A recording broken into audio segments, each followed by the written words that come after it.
Welkom in Marta's atelier. De vraag is, moet er een boodschap in je werk zitten? Wat mij betreft doet iedereen wat hij voelt dat hij moet doen. Ik zelf ben nogal een groot voorstander van het gezegde leven en laten leven. Vroeger dacht ik, ja, daar moet een boodschap in. En dit heb ik dan ook in mijn werk gebracht. Ik schreef teksten, kleefde ze in de acrylverf, kleefde er ook foto's in enzovoort.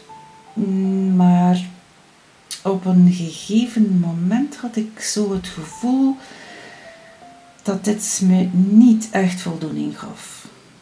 Ik ben dan op zoek gegaan naar wat me uiteindelijk dreef om te blijven tekenen en te schilderen. En dat was niet de onderste steen naar boven halen. Mensen hebben nood aan schoonheid. Ik heb nood aan schoonheid. En wanneer ik een museum bezoek of een of andere tentoonstelling, dan ga ik daar graag met een goed gevoel buiten en met meer energie. Ik heb indertijd heel veel tentoonstellingen bezocht waar situaties in de wereld aan de kaak werden gesteld. En wanneer ik dan buiten kwam, dacht ik volg de situatie in de wereld, ik weet echt wel wat er gebeurt, maar ik heb daar geen nood aan in een tentoonstelling.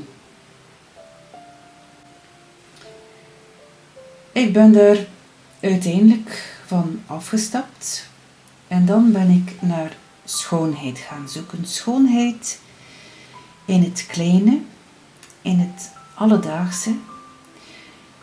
De dingen die we uiteindelijk niet meer opmerken in onze omgeving. En zo wil ik mensen die naar mijn werk kijken hoop geven en de boodschap dat er nog zoveel schoonheid is als je ervoor open staat.